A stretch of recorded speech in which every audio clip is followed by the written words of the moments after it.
GTA 6 will definitely have an improved fighting mechanic, but the big question is how will Rockstar execute it? Will they make it more realistic or will it lean more casual like GTA 5? We don't know yet, but based on Rockstar's history and the fighting mechanics in San Andreas, GTA 4, GTA 5 and Red Dead Redemption 2, we can make some strong assumptions. And why am I even talking about this theme in the first place? Well, because we already saw signs of it in trailer 2.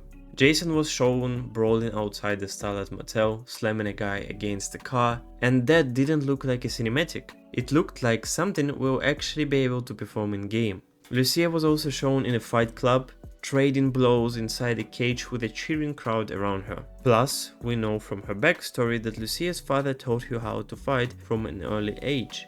And she always wears that gold boxing glove chain, a symbol that fighting is a part of her identity. And finally a screenshot that shows her in the gym training on a heavy bag, with her gloves on, ready to throw punches. And you can also see that gold boxing glove chain again. All of this tells me that Rockstar is building a much deeper fighting system than what we had in GTA 5. So let's break this down by looking at past games first and then speculate on what GTA 6 could bring. Let's start with GTA San Andreas. For the first time, the fighting system was surprisingly deep. There were 3 gyms, Canton Gym in Los Santos, where we could learn boxing style from a trainer, Cobra Martial Arts Gym in San Fierro, where we could learn Kung Fu style, and Below the Belt Gym in Las Venturas, where we could learn kickboxing style. Each gym had a unique trainer. To learn new moves, you had to defeat the trainer first, and then you unlocked their fighting style. That gave you different combos, animations, and the reason to keep experimenting. Of course, it wasn't perfect, but it made fighting fun and different. GTA San Andreas showed us that different fighting styles can be meaningful gameplay feature, and that's something Rockstar could bring back in GTA 6. Next came GTA 4, and this is where fighting started to feel realistic and gritty. Thanks to Euphoria physics, punches and collisions looked heavy. NPCs reacted in unique ways instead of just plain canned animations. You had punches, combos, dodges, blocks and counterattacks. NPCs didn't go down instantly, they had health bars and could take multiple hits, which made fights feel like real brawls rather than quick button mashing. And on top of that, in GTA 4's Ballad of Gay Tony DLC, they introduced cage fights, where you fought multiple rounds against tough opponents with visible health bars. That mode made you appreciate the fighting mechanics even more, because it was all about skill, timing and countering. And GTA 4 was the first Rockstar game where you could feel the impact and weight behind every hit. Then we had GTA 5, and unfortunately fighting took a big step back. The mechanics were more casual and simplified. Of course you could punch, block, counterattack, but it felt arcadey and shallow.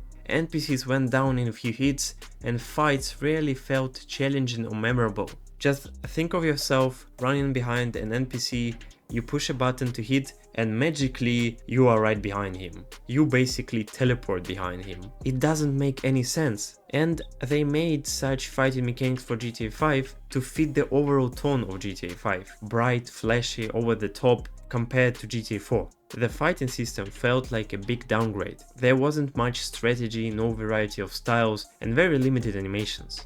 Finally, let's talk about Red Dead Redemption 2. This is Rockstar's most advanced fighting system up to date. You could punch, you could block, grapple, choke and break free. NPCs could also grapple you, forcing you to react. Fights had stamina-like feel, you couldn't just spam punches endlessly. And animations were incredibly detailed. You could see bruises, swollen faces, black eyes, and blood splatter. The physics system made punches feel heavy, with enemies stumbling, tripping or getting slammed into the environment. It wasn't overly complicated, but it was immersive, realistic and cinematic. And since Red Dead Redemption 2 is Rockstar's latest release, GTA 6 will almost certainly build on top of this system. Now, let's speculate. What could fighting look like in GTA 6? In my opinion, GTA 6 could bring back multiple fighting styles, like boxing, MMA, kickboxing, maybe in wrestling, and kung fu. Each style could be unlocked by visiting different gyms or trainers. And this would give Jason and Lucia unique movesets and let players experiment. I also think that punches should feel impactful. NPCs shouldn't drop after one hit unless it makes sense. like fighting a drunk homeless man. Stronger opponents like gang members or trained fighters should make more damage and bring challenge. And of course animations need to sell the realism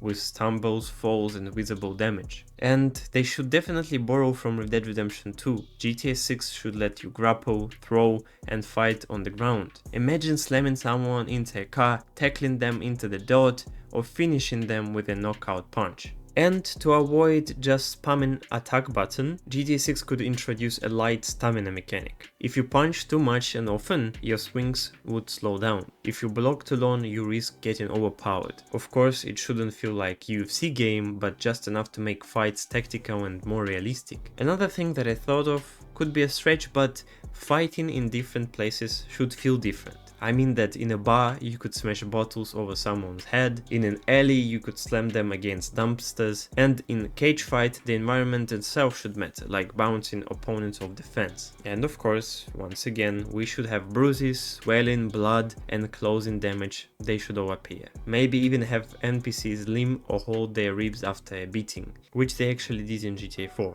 Finally, this one is definitely a stretch, but Rockstar could add finishes, like brutal knockouts if you time your punches right. Of course, nothing over the top like Mortal Kombat, but cinematic enough to feel satisfying. Personally, I believe that fighting mechanics are pretty important, because Rockstar is building the most immersive open world ever made. Fights are a huge part of GTA gameplay, whether it's brawls with NPCs, bar fights, or underground fight clubs. A deep satisfying fighting system will add variety and immersion, making every encounter feel better and unique. And with Lucia and Jason's backgrounds, fighting seems to be part of the story itself. Of course, Rockstar knows fans want more than just shooting and driving. Fighting needs to feel as polished as the rest of the game. So, here is my take. GTA 6 should ignore GTA 5's oversimplified mechanics, and instead they should take the best from San Andreas, GTA 4 and Red Dead Redemption 2. From San Andreas, they should definitely bring different fighting styles. From GTA 4, they should take its weight, realism and tactical gameplay. And from Red Dead Redemption 2, they should bring grapples, animations and immersive details. If Rockstar combines all of this, GTA 6 could deliver the best fighting system we have ever seen in a GTA game. Anyway, that's my breakdown. What do you think? Do you want GTA 6 to lean more towards realism, or should it keep things simple and fun? Let me know in the comments, and as always, leave a like, subscribe to the channel and hit the notification bell so you don't miss future GTA 6 videos. Thank you for watching and I'll see you in the next one.